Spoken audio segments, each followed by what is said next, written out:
नमस्कार दोस्तों, कैसे हैं आप लोग। उम्मीद है आप सभी अच्छे होंगे। लेकिन दोस्तों, इस देश का लोकतंत्र अच्छे हालात पे नहीं है, क्योंकि सवाल खड़े हो रहे हैं ईवीएम को लेकर, सवाल खड़े हो रहे हैं वोटर लिस्ट को लेकर, और विपक्ष लगातार चुनाव आयोग से सवाल पूछ रहा है, लेकिन जवाब राजनीतिक तौर पर भारतीय जनता पार्टी देने लगती है, जैसे कि एक वकालत कर रही हो। ऐसे में सवाल ये खड़ा होता है कि क्या सच में मैच फिक्सिंग की जा रही है, क्या चुनाव को फिक्स किया जा रहा है, क्या इस देश के लोकतंत्र को हैक किया जा रहा है। इस पर बात करेंगे।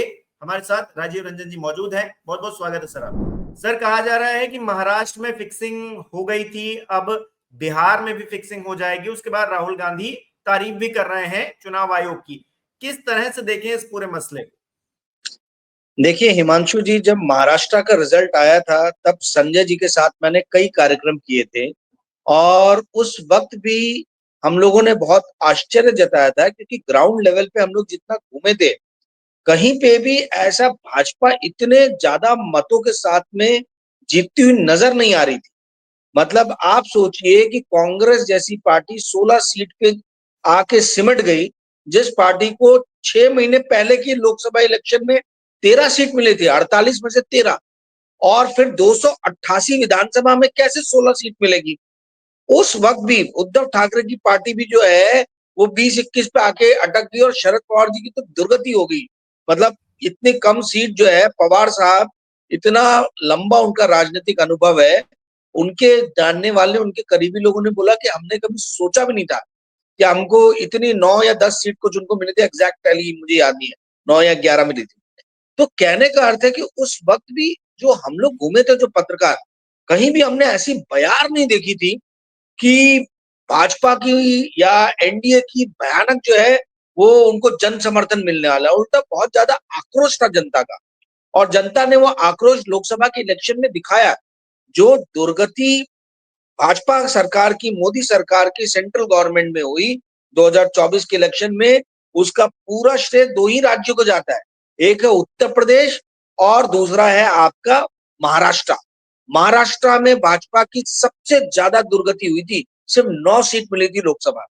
तो हम लोगों ने देखा था कि कहीं पे भी ऐसा जनमानस का बहुत जो है बड़ा समर्थन नहीं है इनको, ठीक है। उसके बावजूद भी भारतीय जनता पार्टी ने आज तक का अपना सबसे बेस्ट परफॉर्मेंस दिया, सबसे बेस्ट परफॉर्मेंस दिया। ये कैसे संभव हो गया भाई? आपको कैसे इतनी सारी सीटें मिल गई? जब 2014 की लहर थी, मोदी लहर, या 2019 की पुलवामा और मोदी की जो लहर थी, उसमें आपको जब इतनी सीटें नहीं मिली, तो 2024 में तो आपकी बहुत बुरी स्थिति हुई थी लोकसभा में, कोई लहर ही नहीं थी। तो 6 महीने बाद कहां से आपकी लहर होगी? और ये जान के जो है लाड़की बहना लाड़का भाऊ योजनाओं को लाया गया कि अगर कल को कोई जनता प्रश्न उठाए तो हम बोल देंगे कि भाई हमने ऐसी योजनाएं निकाली थी जिसके लालच में आके लोगों ने हमको वोट किया। यानी ले दे के जो है लोगों पे ही लालची होने का जो है आप इल्जाम थोप दो। जो इनकी क्रियाकलाप है, कार्य करने की शैली है, वो क्या है? जब ये फंसते तो मीडिया को जो है स्ट्रीम रोलर के नीचे डाल देते हैं, रोड रोलर के नीचे डाल देते हैं कि मीडिया की गलती थी। अरे मीडिया को न्यूज कौन फीड कर रहा है भाई? हमने देखा भी ऑपरेशन सिंदूर में। अब ये लोग एडवाइजरी उस टाइम में जारी की, आप बोल रहे हैं, इंडियन आर्मी बोल रही थी 15% टाइम हमारा बर्बाद हुआ तो मीडिया की गलत सलत खबरों को जो है उसकी पुष्टि करने में। तो सवाल ये उठता है कि मीडिया को फीड कौन कर रहा था? कौन था जो मीडिया को फीड कर रहा था? तो जैसे इन्होंने मीडिया को अभी स्ट्रीम रोलर के नीचे डाल दिया है ऑपरेशन सिंदूर में, ऐसे महाराष्ट्र का जब इलेक्शन रिजल्ट आया तो इन्होंने जनता के लालची स्वभाव को जो है वो सामने प्रस्तुत किया कि लोगों ने तो जो है हमारी अच्छी योजनाएं जो थी, लाडली बहना लाड़का भाऊ, उसके कारण हमें वोट किया। अब उसमें अच्छा क्या था ये अभी तक किसी को समझ में नहीं आया। आप घर बैठे हुए किसी को 1,500 दे रहे हो, वो भी जवान लोगों को, जवान लोगों को, जवान लड़कियों को दे रहे हो। तो ये तो भाई उनके अंदर श्रम करने की अंदर से इच्छा शक्ति नहीं आएगी। तो ये तो कुछ नहीं है, ये तो ब्राइबरी है, एक तरीके से वोट खरीदना है। तो एक तरफ आप वो कर रहे हो, दूसरी तरफ वोटर लिस्ट में हमने पहले भी कई बार 4 PM के मंच पे डिस्कशन किया था कि 48 लाख नए वोट्स ऐड किए गए ये 6 महीने में।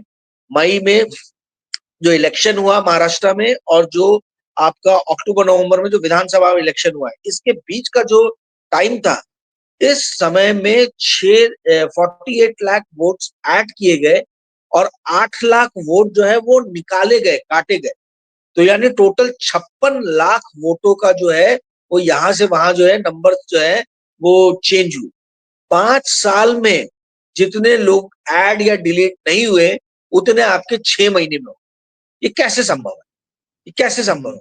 तो ये बहुत सारे प्रश्न जो है वो खड़े करता है भारतीय जनता पार्टी के, और खास तौर पे नरेंद्र मोदी और अमित शाह के क्रियाकलाप पे, उनकी कार्य करने की शैली पे। ये समझने वाली बात है कि गुंडई से शासन बहुत दिनों तक नहीं चलता है। और ये जो अभी राहुल गांधी ने लिखा है, इससे ये भी स्पष्ट नजर आता है कि कैसे जब संवैधानिक संस्थाएं कॉम्प्रोमाइज हो जाती हैं तो देश का क्या हाशिर होता है। मेरा ये सवाल है कि सदन में विपक्ष के नेता को ये प्रश्न उठाने की जरूरत ही क्यों पड़ रही है? क्यों राहुल गांधी को जो है वो ये प्रश्न न्यूज एडिटोरियल द्वारा लिखने की जो है वो लिखना क्यों पड़ रहा है? आप, ये तो इलेक्शन कमीशन की कॉन्स्टिट्यूशनल ड्यूटी है कि आप जो है डाटा को जो है सार्वजनिक कीजिए। आप सीसीटीवी के फुटेज अगर कोई मांगे तो उसको प्रोवाइड कीजिए। इसके लिए राहुल गांधी या किसी को भी एडिटोरियल्स क्यों लिखने पड़ रहे हैं इंडियन एक्सप्रेस में या दूसरे न्यूज़पेपर्स में? ये नहीं अपने राजीव आप जी, एक मैं यही शर्मसार पूछ करने रहा वाली था बात। कि राहुल गांधी के सवालों से भारतीय जनता पार्टी फंस गई है या इलेक्शन कमीशन फंस गया है? क्योंकि इलेक्शन कमीशन से सवाल होता है, जवाब भारतीय जनता पार्टी के नेता देते हैं। तो यही तो गुंडा ही है ना भाई। आपसे जब कोई बात ही नहीं कर रहा है तो आप जबरदस्ती बीच में क्यों पड़ रहे हो? ये जो है भाई, यहाँ पे सवाल हो रहे इलेक्शन कमीशन से। संवैधानिक संस्था कौन है? इलेक्शन कमीशन है। इलेक्शन हम्म। कमीशन की जिम्मेदारी बनती है कि वो जो हम्म। है, जो भी विपक्षी दल के नेता हो या जनता हो, इनकी जो भी क्वेरी है, इनके जो भी मन और मस्तिष्क में प्रश्न है, उन सबको वो हल करे। इसके लिए एडिटोरियल लिखने की विपक्ष में, आज देखिए लोकसभा में लीडर ऑफ ओपोजिशन बहुत पावरफुल पोस्ट होती है। ये लीडर ऑफ बिल्कुल। ओपोजिशन जो सदन में विपक्ष के लीडर है, उनको एडिटोरियल क्यों लिखना पड़ रहा है? यानी आपने किस स्थिति पे लाके इस देश के प्रजातंत्र को जो है छोड़ दिया है कि लोगों के सामने उनको एडिटोरियल लिखना पड़ रहा है कि भाई हम मांग रहे डाटा, रीडेबल डाटा मांग रहे, कंप्यूटराइज रीडेबल डाटा मांग रहे और हमको मिल नहीं रहा है। तो ये कैसा मजाक है? हम सीसीटीवी फुटेज मांग रहे हैं, हमको मिल नहीं रहा है।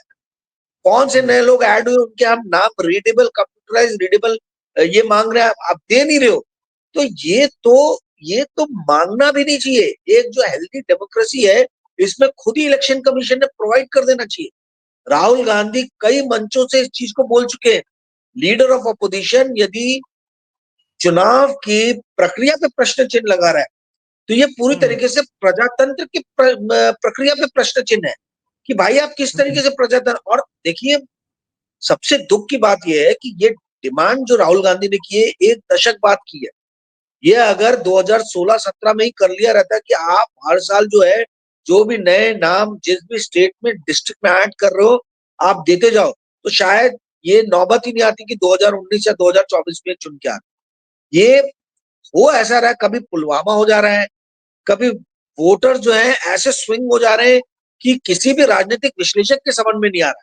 जितने भी राजनीतिक विश्लेषक है या हम लोग जो घूम घूम के जो हम लोग डाटा इकट्ठा कर रहे थे, बात कर रहे थे, हमारे में से किसी के समझ में नहीं आया कि इतना स्विंग वोटर्स का, इतना एक तरफा स्विंग जो है वो कैसे 6 महीने में हो गया। ये नॉर्मल प्रोसेस नहीं है हिमांशु जी, बहुत ही एबनॉर्मल है। और ये अबनॉर्मल चीज को इतने ज्यादा खुल के कर रहे हैं जिससे शो कर रहा है कि इनको किसी भी तरीके का डर नहीं रह गया है। इसी को गुंडई बोलते हैं, प्रशासन की गुंडई बोलते हैं। ठीक है। और आप अरे हरियाणा महाराष्ट्र में जो हुआ है हिमांशु जी, ऐसा वोटर स्विंग मैंने कभी नहीं देखा कि 5 महीने 6 महीने के अंदर में एक तरफा लहर चल जाए। ऐसा क्या उन 6 महीनों में हो गया था?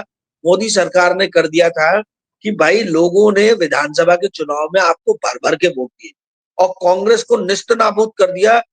प्रजा 1947 के 1960 में महाराष्ट्र स्टेट बनने के बाद से कभी भी कांग्रेस को महाराष्ट्र में इतनी कम सीट नहीं मिली है। और वो भी तब जब उनका ग्रास रूट लेवल पे संगठन मजबूत हो रहा था। उस टाइम पे आपने कांग्रेस को 16 सीट पे लाके समेट दिया। ये अपने आप में कई प्रश्नों को जो है वो खड़ा करता है। जी वंश। लेकिन राजीव जी, कुछ लोग ये कह रहे हैं कि हार जाते हैं तो सवाल खड़ा करते हैं और जीत जाते हैं तब कुछ नहीं बोलते हैं, जैसे ईवीएम के मामले में कि आप ईवीएम वहां सही हो जाती है जहां आप जीत जाते हैं, जहां आप हार जाते हैं वहां पर आप सवाल खड़ा करते हैं। तो क्या ये पूरा मामला जो है इस तरीके से फिक्स किया जा रहा है कि विपक्ष को जो सवाल है उसके काउंटर भी तैयार रहे, इस लिहाज से पूरी जो सियासी गुड़ागड़ित है ये तय की गई है क्या? ना ना ना ना ना ना ना ना ना ना, ये गलत फीडबैक है कि हार जाते हैं तो मांगते हैं और जीत जाते तो नहीं मांगते। भैया अखिलेश यादव ने सदन में बोला है लोकसभा में कि अगर मेरे को सारी सीट मिल जाती, 80 में से भी 80 मिल जाती लोकसभा की, तो मैं आपसे सीसीटीवी के फुटेज की मांग करता। ठीक है, कांग्रेस के नेताओं ने कहा ये झूठ बोल रहे हैं, ये झूठ का प्रचार है कि जीत जाते हैं तो ये जो है ये ईवीएम पे प्रश्न चिन्ह लगाते हैं। राहुल गांधी ने ये बार बार बोला है, कांग्रेस के कई नेताओं ने बार बार बोला है कि हम अगर पूरी सीटें भी जीत जाए, 100 आउट ऑफ 100 परसेंटेज भी हमको मिल जाए, तो भी हम डिमांड करेंगे कि आप हमको वोटर लिस्ट दिखाओ जो चेंजेस हुए हैं, आप हमको सीसीटीवी फुटेज दिखाओ, आप हमको ये दिखाओ कि भाई किस तरीके से जो है ये 6 महीने में, 10 महीने में, एक साल के अंदर में जो है वो जनसंख्या डेमोग्राफी में चेंजेस आए और वोटर लिस्ट के नेचर में चेंजेस आए। तो ये गलत जो है, ये गोदी मीडिया टाइप जो है, ये जो फैलाते हैं वैसी झूठ का प्रचार किया जा रहा है। विपक्षी दल हमेशा से 5 बजे के बाद के सीसीटीवी फुटेजेस और जिस तरीके से डेमोग्राफी में या इसमें चेंजेस आ रहे हैं वोटिंग पैटर्न में, या नए वोटर लिस्ट ऐड किए गए या किनको डिलीट किया गया है, इसकी मशीन रीडेबल कॉपी मांग रहे हैं, शुरू से मांग रहे हैं। ठीक है, 2022 से जहां तक मुझे याद आ रहा है इस चीज की डिमांड हो रही है। तो ये एकदम मिथ्या बात है, गलत बात है। 4 PM के पटल से मैं 4 PM की सारी जनता, जो दर्शक जो हमारे देखते हैं, उनको स्पष्ट कर देना चाहता हूं कि ऐसा बिल्कुल भी नहीं है कि अपोजिशन पार्टीज ने कभी डिमांड नहीं की। बात सिर्फ कांग्रेस की नहीं है, ये सारे अपोजिशन पार्टीज की बात कर रहा हूँ। उद्धव ठाकरे गुट के जो लोग हैं उनसे भी मेरी बात हुई है, शरद पवार गुट के जो लोग हैं उनसे भी बात हुई है, महाराष्ट्र में कांग्रेस के लोगों से भी बात हुई है, आरजेडी में जो बिहार के वहां के भी नेताओं से मैं संपर्क हूँ, उनसे भी बात हुई। सब डिमांड कर रहे हैं, समाजवादी पार्टी डिमांड कर रही है कि आप हमको जो है वोटर लिस्ट में क्या चेंजेस कर रहे हो, क्या ऐड क्या डिलीट हुआ है, इसकी मशीन रीडेबल आप हमको कॉपी प्रोवाइड कीजिए। आप ये बताइए 5 बजे के बाद में क्या सीसीटीवी फुटेज दीजिए। और सबसे बड़ी बात हिमांशु जी, एक बात को आप समझिए, फॉर्म 17 आपको जो पोलिंग बूथ में आपका जो ऑफिसर रहता है उसको मिल जाता है, उसमें डाटा मिल जाता है। आजकल सारी चीजें कंप्यूटराइज्ड है। जब सारी चीजें कंप्यूटराइज्ड हैं तो आपको फाइनल डाटा रिलीज करने में 2 घंटा 4 घंटे से ज्यादा लगना नहीं चाहिए डाटा कोलेक्ट करके। छत्तीसगढ़ और विदर्भा मतलब की जो एरिया है जो थोड़े नक्सलाइट है, नॉर्थ ईस्ट के, जहां से डाटा आने में टाइम लगता है, उसका मान लिया कि भाई 1 दिन बाद हो रहा है, आप 10-10 दिन का टाइम ले रहे हो। और 10-10 दिन बाद आज सीधा 6%, 7% वोटिंग परसेंटेज बदल जा रहा है। ये तो गुंडाई है, बदमाशी है, ये भ्रष्टाचार है। ये दिखाता है कि कैसे कॉम्प्रोमाइज हो रहा है आपका संवैधानिक संस्था। भाई 5% वोट बढ़ जाएंगे, 6% वोट बढ़ जाएंगे। आप उसी टाइम में जो जब लिखित रूप में जब कंप्यूटर का यूज नहीं होता था, तब फाइनल डाटा 24 घंटे में जो है वो इलेक्शन कमीशन अनाउंस कर देता। तो अब तो पावरफुल कंप्यूटर्स है, अब तो सिर्फ डाटा आपको कोलेक्ट करना है और फीड करना है। इसमें 1 घंटे 2 घंटे 4 घंटे ज्यादा समय नहीं लगना चाहिए। तो ये क्यों 3 दिन बाद, 5 दिन बाद, 7 दिन बाद, 10 दिन बाद डाटा रिलीज कर, इसी चीज पे इलेक्शन कमीशन के सारे ऑफिसर्स को तो जो है वो जेल हो जानी चाहिए। उनको बुला के उनके ऊपर में मुकदमा किया जाना चाहिए कि आप अपने, this is dereliction of duty, dereliction of duty. आप अपनी ड्यूटी जो है वो ठीक से कर नहीं रहे। ये आपका काम है। ये अपोजिशन पार्टी या जनता ने या एनजीओज ने, इन्होंने डिमांड ही नहीं करना चाहिए कि आप हमको फाइनल डाटा दीजिए। ये आपकी ड्यूटी है, आपकी रिस्पॉन्सिबिलिटी है। आप अपने कर्तव्यों का ठीक से निर्वहन नहीं कर रहे, और जो सरकारी कर्मचारी अपने कर्तव्यों का ठीक से निर्वहन नहीं करता है उसके लिए सिर्फ एक ही सजा है कि उसके ऊपर मुकदमा हो और केस चला जाए और जेल भेजा जाए। जी हिमांशु। अच्छा, शुरुआत से पैटर्न देखते हैं 2014 के बाद से किस तरह से चेंज हुआ है। पहले एक तो जुमलेबाजी की गई, तमाम ऐसे वादे किए गए जिससे जनता अट्रैक्ट हुई, उन्होंने वोट दिया। फिर धीरे धीरे करके जब लगने लगा कि वोट नहीं मिलेगा या फिर चुनाव हार जाएंगे, तो फिर ईवीएम का गेम होने लगा। अब ईवीएम से आगे मैच फिक्सिंग इस तरह से हो रही है कि हम वोट परसेंटेज बढ़ाए दे रहे हैं अपनी मनमर्जी से, क्योंकि कहा गया कि ईवीएम में हैकिंग हो सकती है या नहीं हो सकती है, इस बात को लेकर हालांकि पुख्ता प्रमाण तो नहीं मिले, लेकिन वो एक मशीन है, छेड़छाड़ तो उससे भी हो सकती है। तो जब ये सवाल खड़ा होने लगा तो ये गेम शुरू हो गया। तो यानी कि भारतीय जनता पार्टी को जैसे जैसे ये लगता जा रहा है कि वो इलेक्शन हार जाएगी या फिर यहाँ पर चीजें खराब हो जाएंगी, वहां पर कुछ ना कुछ तरीका ढूंढे ले रही है और अपना जो कुर्सी है उसको बचाए ले रही है।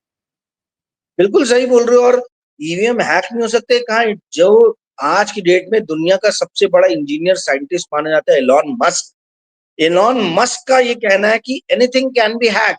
ये ट्वीट किया उन्होंने, ठीक है? तो इस तरीके अगर दुनिया का सो कॉल्ड सबसे बुद्धिमान व्यक्ति, ठीक है, ये बात कह रहा है कि भाई एनीथिंग कैन बी हैक्ड, वो इंजीनियर जिसने अपने दम पे स्पेसएक्स, टेस्ला, एआईएक्स इस टाइप की कंपनी जो है वो बनाई और विश्व का सबसे रईस आदमी बन गया, ठीक है? कहीं भी नहीं था वो आदमी, सबसे रईस बन गया। अगर वो इस तरीके की बात कर रहा है एनीथिंग कैन बी हैक, तो ये हम्म। अपने आप में सवाल उठाता है कि भाई कुछ भी हो सकता है। और इस तरीके की रिपोर्टें भारत में भी आई हैं कि ईवीएम चेंज कर दी गई है, रिप्लेस कर दी गई है। तो मेरा ये कहना है कि इस एक जो हेल्दी प्रजातंत्र जो है, हेल्दी डेमोक्रेसी जो है, उसमें इस तरीके की चीजें होना ही नहीं चाहिए हिमांशु। हाउ डेमोक्रेसी डाई, एक प्रजातंत्र का निधन कैसे होता है, इसके हम सारे कारक जो है एक एक करके देख रहे हैं। कि सबसे पहली बात, संवैधानिक संस्थाएं जो है वो पूरी तरीके से कॉम्प्रोमाइज हो जा रही। देश के संवैधानिक पोस्ट पे बैठे हुए लोगों को बार बार एक्सटेंशन मिल रहा है।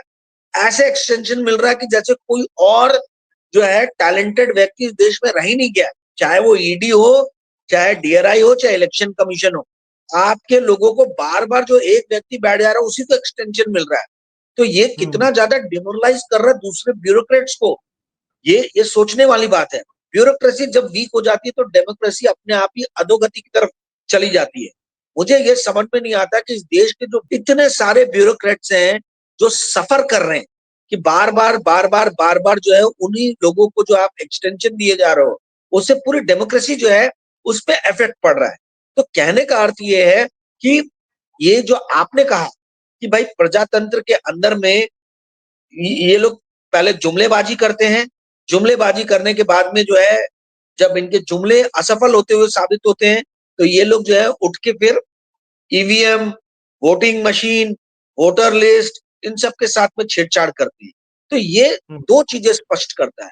एक ये कि किस तरीके से यदि कोई चरित्रहीन व्यक्ति सत्ता के शीर्ष पे बैठ जाए तो जो इतने 70 75 80 सालों में जो डेमोक्रेटिक इंस्टीट्यूशंस हमने डेवलप किए, जिसपे हमको नाज है, जिसपे भारत एक जो राष्ट्र है, जो विश्व का सबसे बड़ा प्रजातांत्रिक मुल्क है, उस मुल्क हम्म। को जो अपने संवैधानिक इंस्टीट्यूशंस पे नाज था, वो कितने जल्दी और कितने इजीली कॉम्प्रोमाइज होते हैं, कितने इजीली हम्म। कॉम्प्रोमाइज होते हैं, ये 10 साल में 11 साल में हमने देख लिया। दूसरी हम्म। चीज ये बताती है कि जब अपोजिशन वीक होता है तो आप किसी भी तरीके से प्रजातंत्र के साथ में खिलवाड़ कर सकते हैं। इन्होंने मध्य प्रदेश हो चाहे गुजरात हो, जिन राज्यों में ये बार बार जीत के आ रहे हैं, देखिए क्या किया इन्होंने।